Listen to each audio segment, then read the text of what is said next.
Your emotions have never cost you a single trade. In fact, they were the only thing in your trading that was working correctly. Every emotion you've ever felt in front of a chart, the fear, the panic, the rage after a bad loss, it was your brain trying to protect you.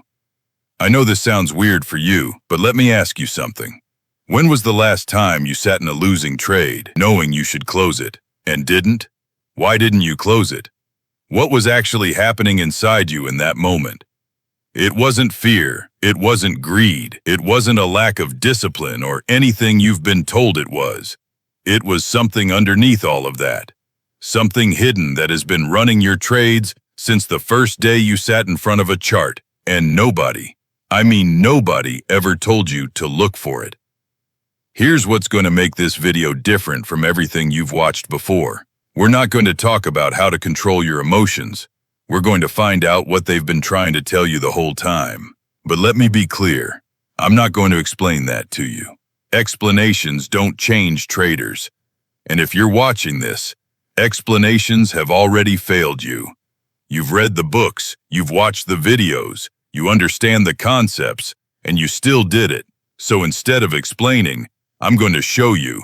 We're going to walk through a trading session together, one session, one trader, and as it unfolds, as each emotion arrives exactly when it always does, you're going to see something you've never been shown before. Not what the emotion is, but what it's pointing at. It's 9:31 a.m. You've done your prep, you know your key levels of the day, you have a plan, and today is actually going to be different. For about 11 minutes it is.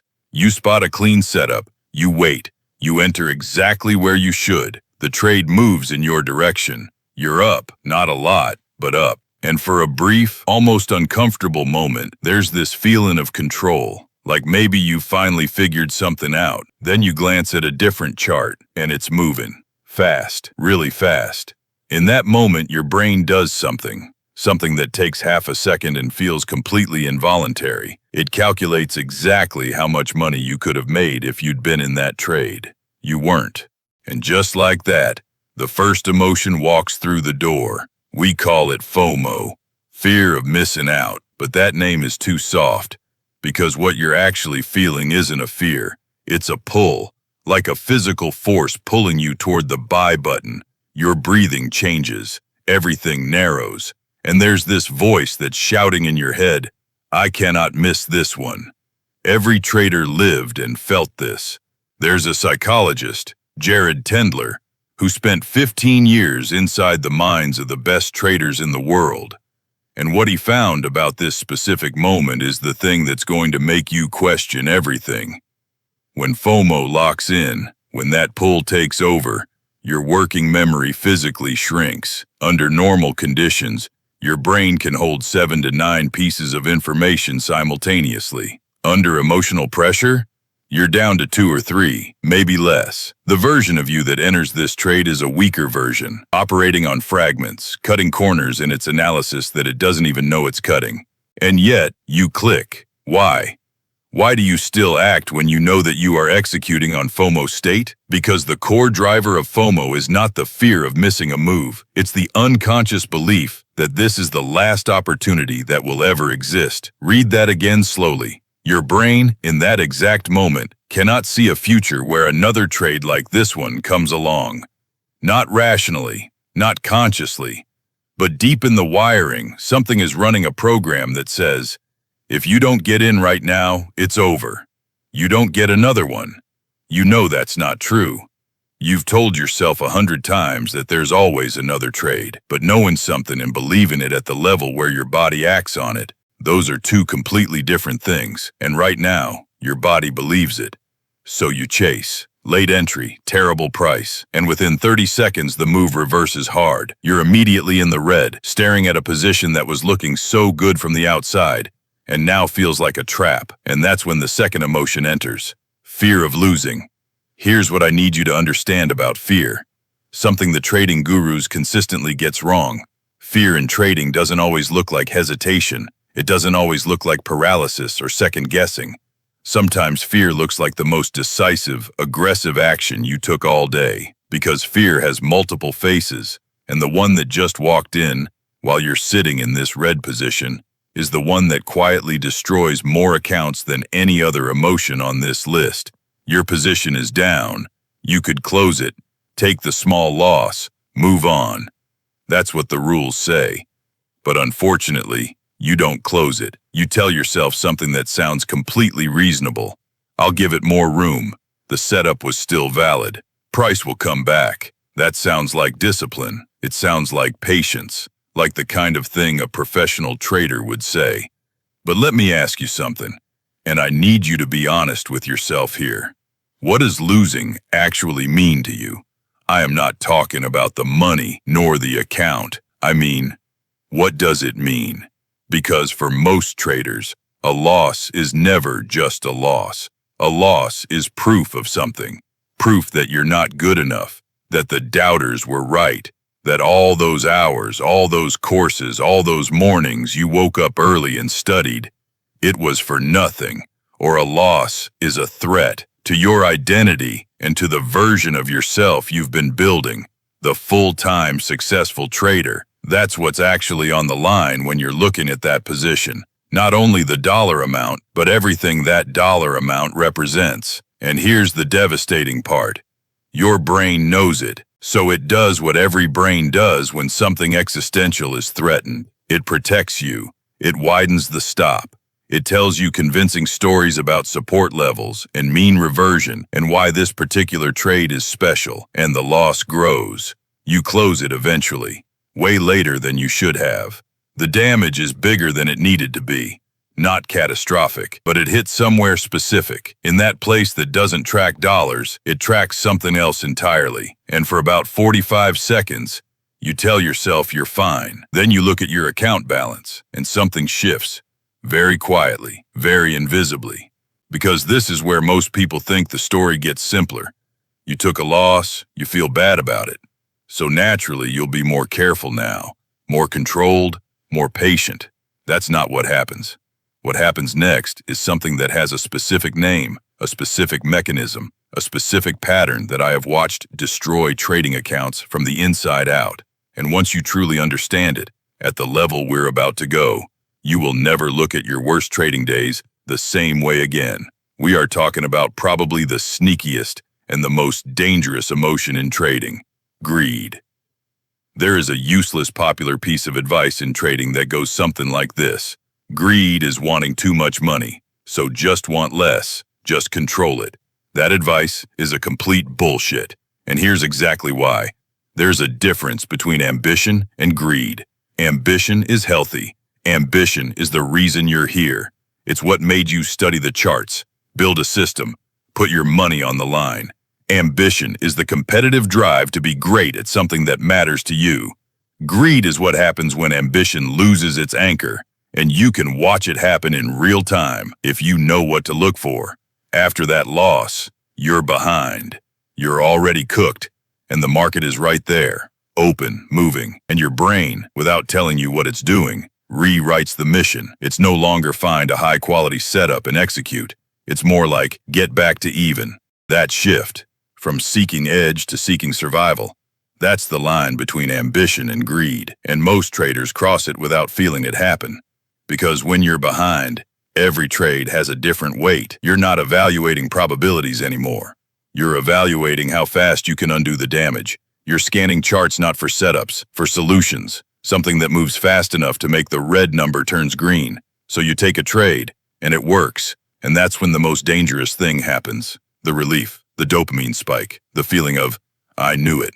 And you get a tiny thought, almost unconscious, that whispers, I can get it all back. The next trade comes. You size up just because you felt the rush of the last win, and something in your brain has started to calculate what happens if you keep going. You get another tiny whisper that says, I'm on. And you know what?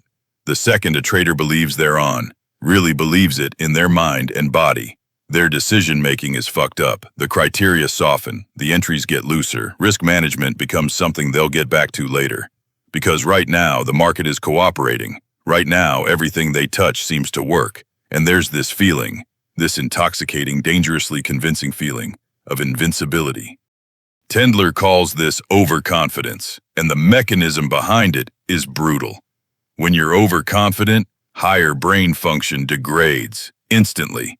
You stop noticing things you normally notice. You dismiss signals you'd normally respect. You make decisions that even you don't understand why you're making them. The big problem is that in the moment, there's no alarm. There's no warning signal. There's just the certainty that you're right. Then the trade goes against you, badly, faster than you expected. Now you're not just down from earlier. You've given back the recovery. You've erased the rescue. And this is the moment where something entirely new enters the room, something hotter. I need to pause here for a second. Because everything we've talked about so far, the FOMO, the fear, the greed, none of it broke you. You managed it, painfully, but you survived it.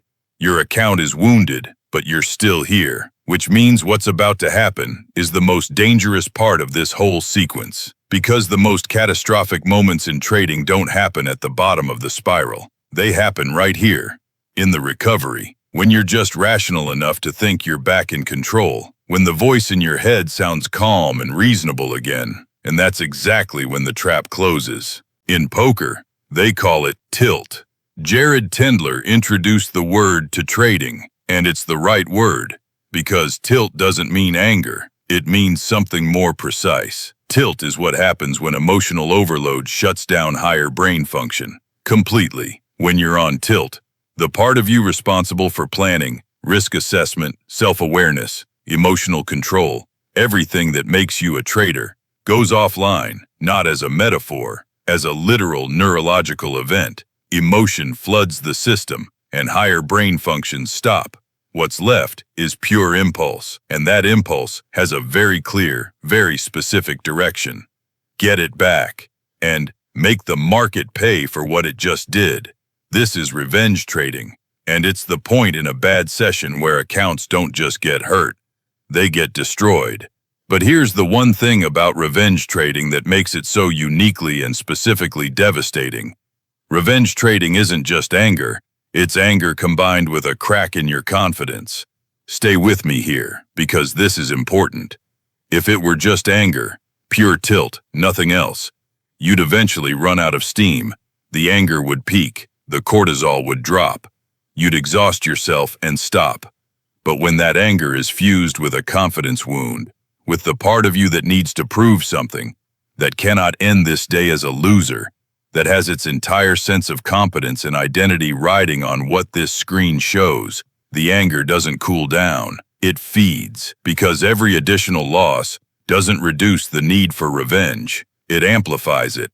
Every losing trade is another piece of evidence that you're not good enough, and you can't tolerate that evidence. So you take another trade to erase it, and that trade loses too, and the evidence gets louder. And the next trade gets bigger. You're watching yourself do this. You're aware it's wrong. You might even be saying it out loud.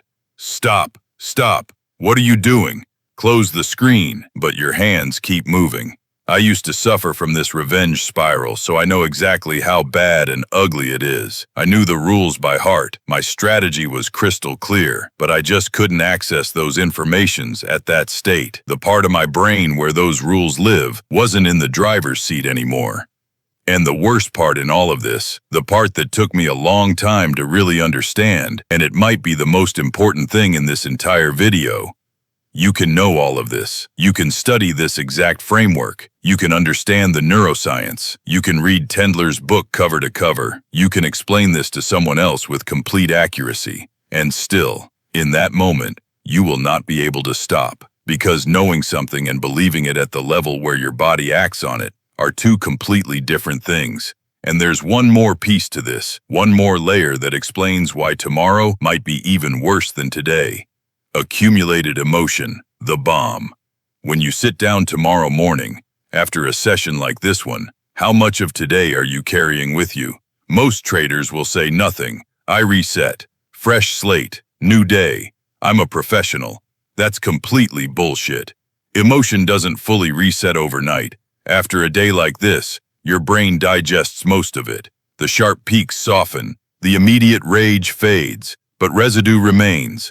A low-level charge you can't feel consciously, but that lowers your threshold for everything. That means tomorrow it takes less to push you over. Imagine a cup. After a bad day, you pour most of the water out, but not all of it. You show up the next morning thinking the cup is empty. It's not. It starts at 20%, and a cup that starts at 20% fills faster, overflows sooner. Tuesday's blow-up wasn't Tuesday's problem. It had been building since the losing week before, since the drawdown 3 weeks ago, since that one trade last month that you still think about sometimes before you fall asleep. You didn't blow up on Tuesday. You blew up on 3 weeks of accumulated emotion, and Tuesday was just the day the cup overflowed. This is why just reset, just move on, just be disciplined tomorrow is advice that sounds right and works nowhere. It addresses the water that spilled, not the water still in the cup. And now that we've seen the full picture of what a bad day looks like, we need to talk about the emotions that nobody warns you about.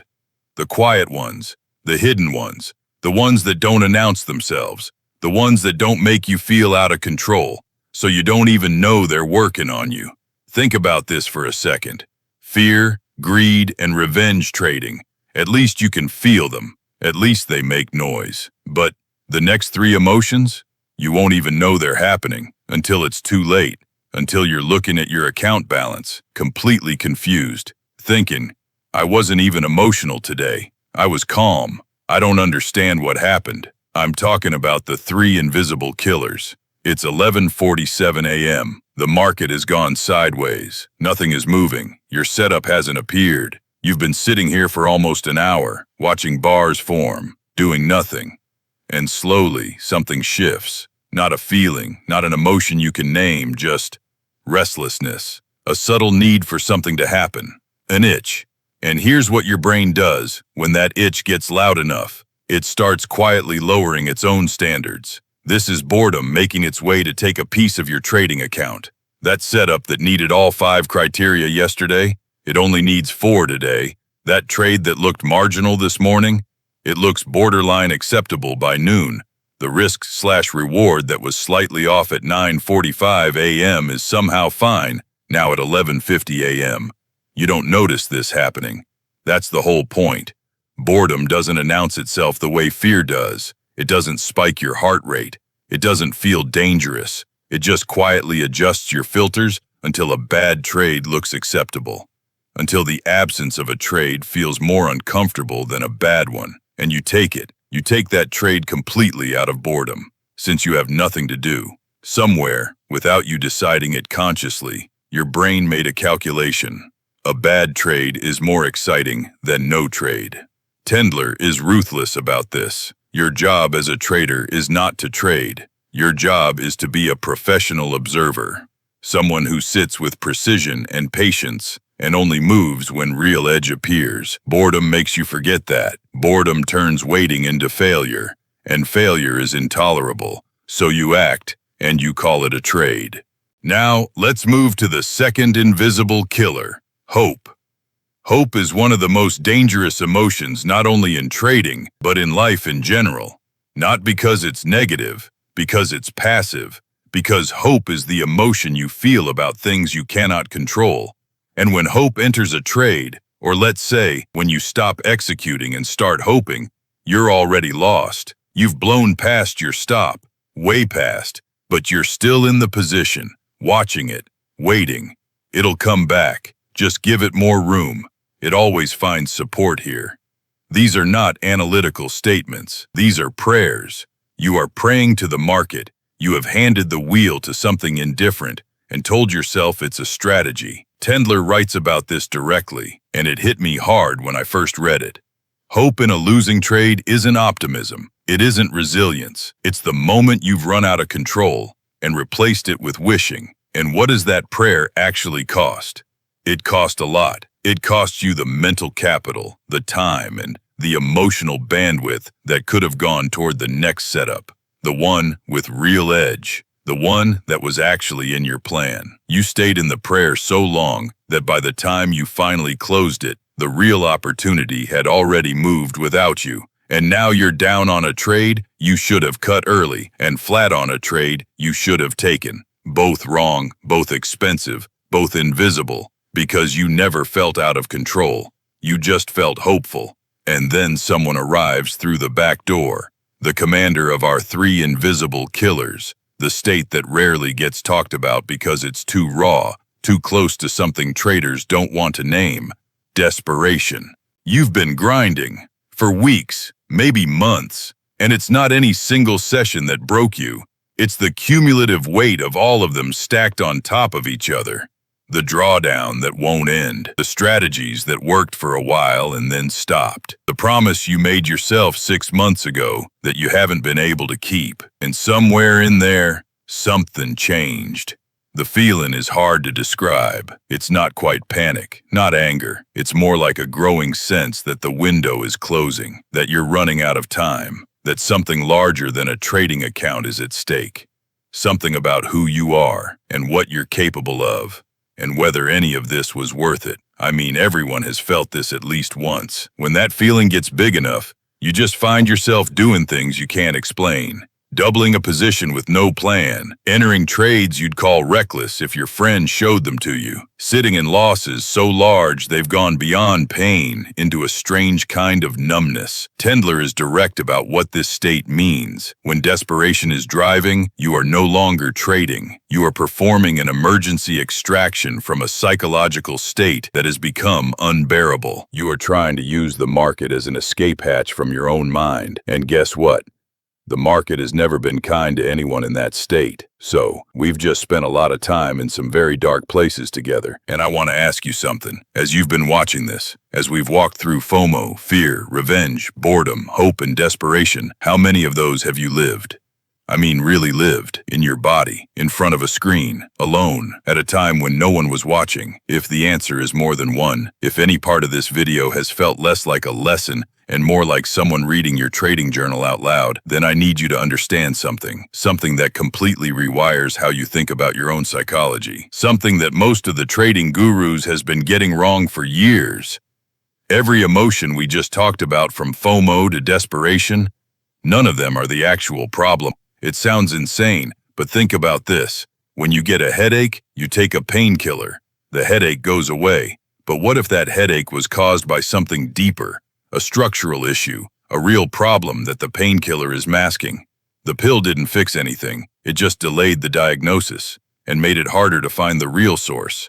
That's what every trader who's ever tried to control their emotions has been doing.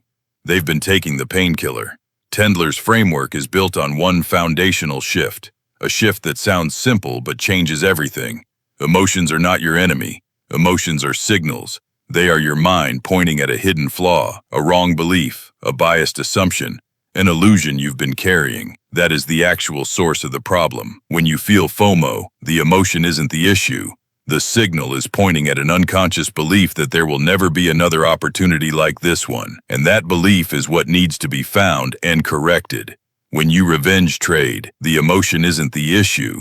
The signal is pointing at a crack in your confidence so deep that your entire sense of competence has become fused with the outcome of individual trades. And that fusion is what needs to be corrected.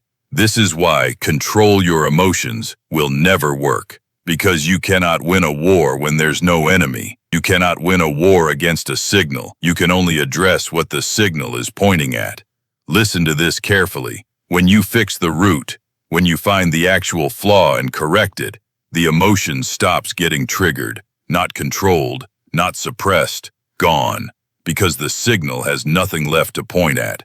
Now, in order to understand the solution better in practice, let me introduce you the ABC game concept.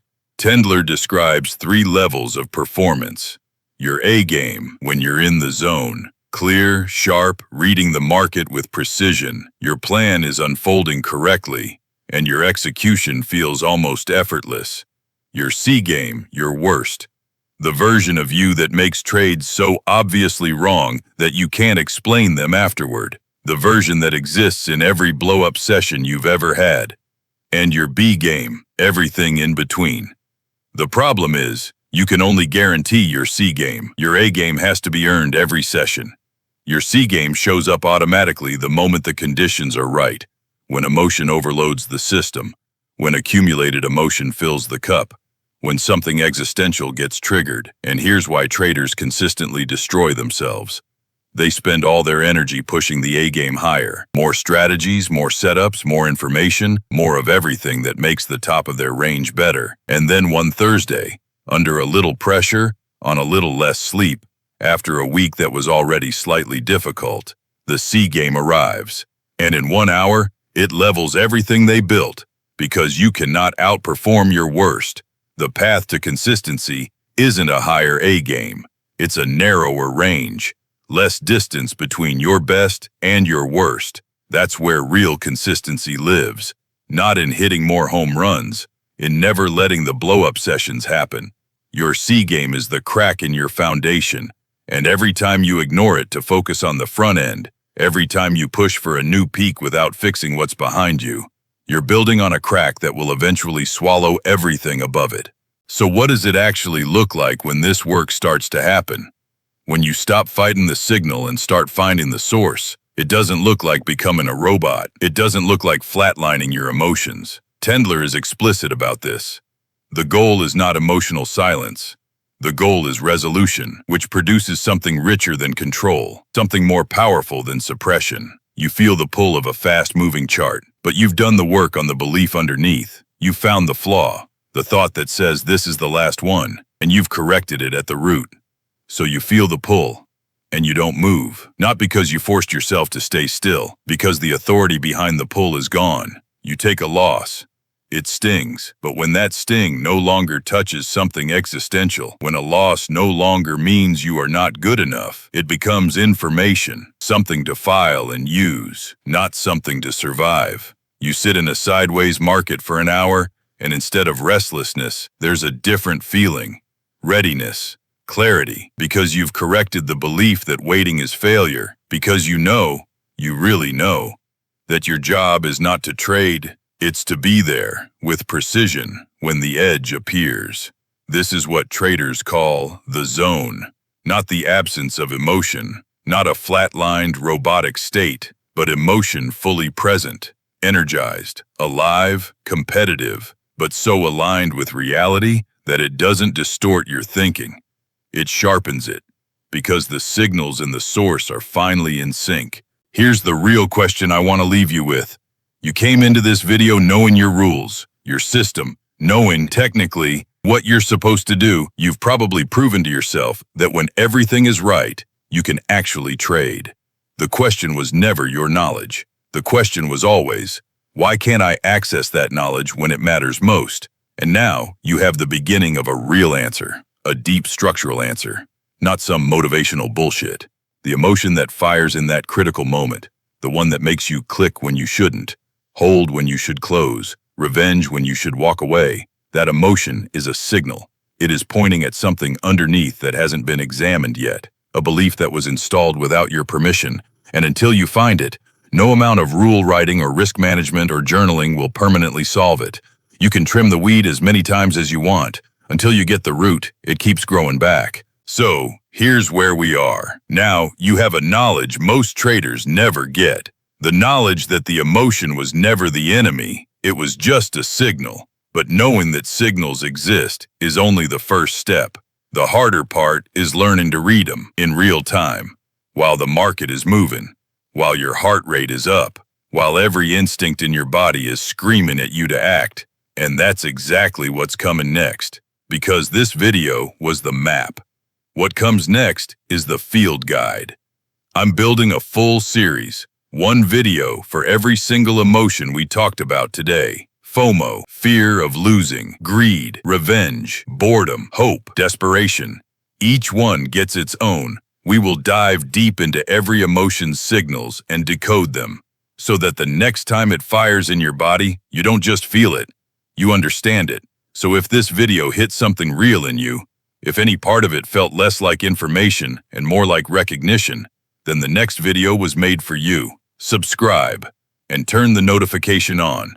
Because the series starts now, and every video in it is going to take you one layer deeper into the only thing that's actually standing between you and the trader you already know you can be. The signal was always trying to show you the way. Now we learn to listen to it. See you on the next one.